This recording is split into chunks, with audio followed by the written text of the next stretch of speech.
Video देखने वाले सभी मेरे प्रिय साथियों को नमस्कार। आपका अपने चैनल में स्वागत है, अभिनंदन है। मैं आपका प्रिय दोस्त महीप सिंह राठौड़। साथियों, आज का अपना विषय रहेगा यूसीसी राजस्थान यानी समान नागरिक संहिता राजस्थान में जो सर्वे है उसमें अपन भाग कैसे लें। साथियों, इसके लिए समान नागरिक संहिता या यूसीसी राजस्थान गूगल पे सर्च करें। सर्च करते ही जो पहला ऑप्शन आता है समान नागरिक संहिता समिति राजस्थान मुख्य पृष्ठ, इस पर क्लिक कर दें।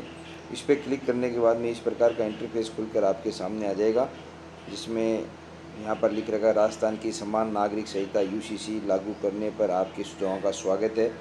यहाँ पर समिति के सदस्य हैं वो आप देख सकते हो, और कौन कौन सदस्य हैं और ये सभी जानकारी आप ले सकते हो साथियों। और इसमें नीचे यहाँ पर अगर देखा है अपना सुझाव दर्ज करें, यहाँ पर क्लिक करें तो अपना सुझाव दर्ज क्लिक करते ही इस प्रकार का ऑप्शन खुल के आ जाएगा, जिसमें ऊपर साथियों समान नागरिक संहिता जनमत संग्रह ये लिख रखा है आपने, और राजस्थान समान नागरिक संहिता यानी यूसीसी के संदर्भ में तैयार की गई जनमत संग्रह प्रश्नावली में आपकी राय साझा करें। यहाँ पर पहचान सत्यापन है साथियों। पहचान सत्यापन करने के लिए अपने 10 नंबर के मोबाइल डिजिटल नंबर हैं जो कि उसमें जन आधार में हैं वो डालें।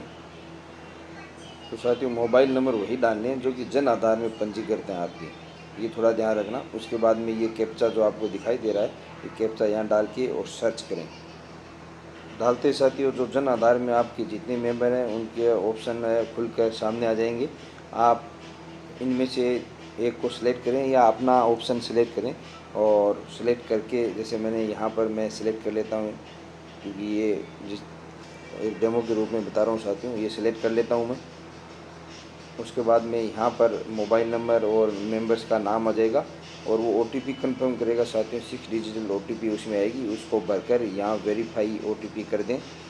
तो जैसे ही ओटीपी से वेरीफाई करेंगे अपनी डिटेल खुलकर साथियों साथ में आ जाएगी। तो अप्लीकेंट डिटेल है, उसमें मोबाइल नंबर ना फादर्स नेम सब ये खुलकर सामने आ जाएगी। मैंने ये छुपा रखे हैं साथियों, तो ये आपकी अपनी डिटेल है, वो जांच कर लें। उसके बाद नीचे स्क्रॉल करें।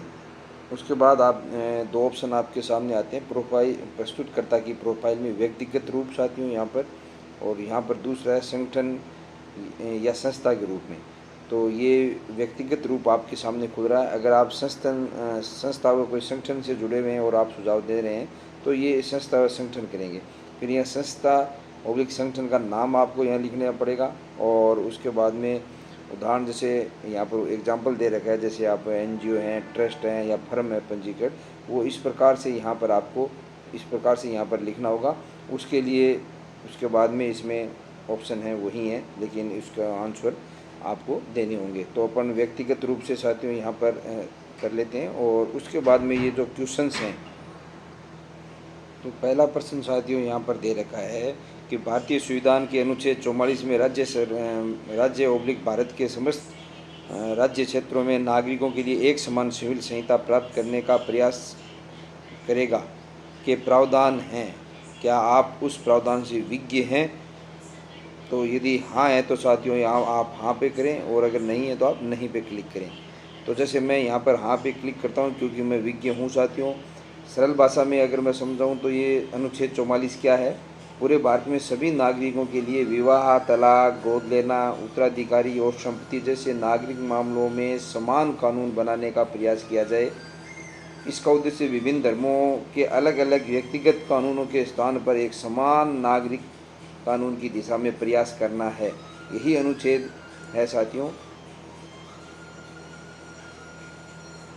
यह न्यायालय से सीधे लागू करने योग्य अधिकार नहीं है, बल्कि राज्य के लिए एक नीति निर्देशक सिद्धांत है।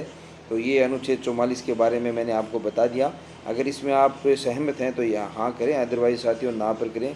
दूसरा ऑप्शन है, क्या आप इस बात से सहमत हैं कि समान सिविल संहिता यानी यूसीसी को संविधान द्वारा प्रदत्त मौलिक अधिकारों का उल्लंघन किए बिना लागू किया जा सकता है? हाँ या ना आप लिखें यहाँ पर।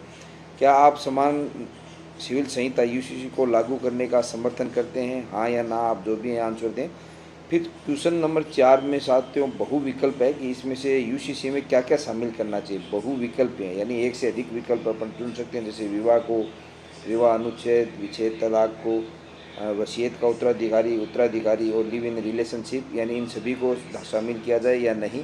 अगर आप एक दो इसको नहीं कर सहमत हैं तो उसको आप टिक नहीं लगाएं। उसके बाद में धर्म आधारित पारिवारिक कानूनों के कई प्रावधानों में पुरुषों एवं महिलाओं के अधिकारों के साथ अलग अलग व्यवहार होता है। क्या आप सहमत हैं कि इस प्रकार के भेदभावपूर्ण व्यवहार को समाप्त किया जाना चाहिए? हाँ या ना आप अपना उत्तर दें। क्या विवाह विच्छेद तलाक का अनिवार्य पंजीकरण होना चाहिए? इसमें हाँ ना लिखें। क्या सभी सदस्यों पर समान रूप से लागू होने वाले विवाह विच्छेद तलाक के एक जैसे आधार होने चाहिए? इसमें हाँ या ना लिखें जो भी। क्या विवाह विच्छेद तलाक की स्थिति में भरण पोषण के लिए एक समान विधि होनी चाहिए, सभी नागरिकों की एक समान विधि होनी चाहिए या अलग अलग होनी चाहिए, वो आप यहाँ पर लिखें। फिर क्या समान सिविल संहिता यूसीसी के प्रभावी होने में पारिवारिक विवादों में कमी आएगी तथा विधिक प्रक्रिया अधिक प्रभावी व सरल बनेगी? तो वो तो साथियों बनेगी, हाँ करना होगा इसमें तो।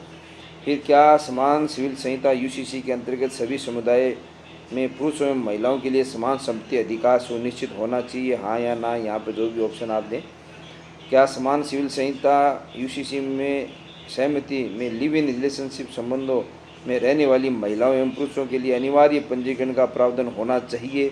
इसमें आप हाँ या ना जो भी है आप सेलेक्ट करें, हाँ या ना जो भी आप सही माने साथियों। उसके बाद में क्या समान सिविल संहिता यूसीसी में लिव इन संबंधों में रहने वाले महिलाओं एवं पुरुषों के रजिस्ट्रेशन की सुरक्षा संबंधित? तो ये साथियों कम से कम यहाँ पर 19% है, ये 19% में हाँ या ना का आप उत्तर दें। उसके बाद में यहाँ पर अपलोड डॉक्यूमेंट है, पीडीएफ या जेपीजी में जो भी हैं, यहाँ पर आप चूज 5 MB तक मैक्सिमम चूज कर सकते हैं। और रिमार्क में आप अपने सुझाव, अतिरिक्त कोई सुझाव है एक्स्ट्रा अगर आप हैं तो यहाँ पर रिमार्क में लिख के और फिर इसको सबमिट कर दें साथियों। यहाँ पर क्योंकि 19 में से कितने परसेंट, जैसे मैंने 11% का उत्तर दिया तो यहाँ लिख रखा है 58% कंप्लीट किया है। आपको ये सभी प्रश्नों के उत्तर देके अंत में सुझाव सबमिट करें पर क्लिक करना होगा। उसके बाद में आपके सर्वे सेव्ड सक्सेसफुली का मैसेज आ जाएगा, आप ओके कर दें। तो इस प्रकार साथियों मैंने आपको यूसीसी यानी जो समान नागरिक संहिता है वो लागू करना चाहिए, इसके सर्वे में कैसे आपको भाग लेना है, कैसे लॉगिन करना है, इससे संबंधित जानकारी दी। अगर आपको मेरी जानकारी अच्छी लगी तो अधिकाधिक लोगों तक ये पहुंचाएं ताकि अधिक से अधिक लोग इस सर्वे में भाग ले सकें। धन्यवाद। आपका प्रिय दोस्त महबूब सिंह एक नए वीडियो के साथ आपके सामने प्रस्तुत होता हूं। तब तक धन्यवाद।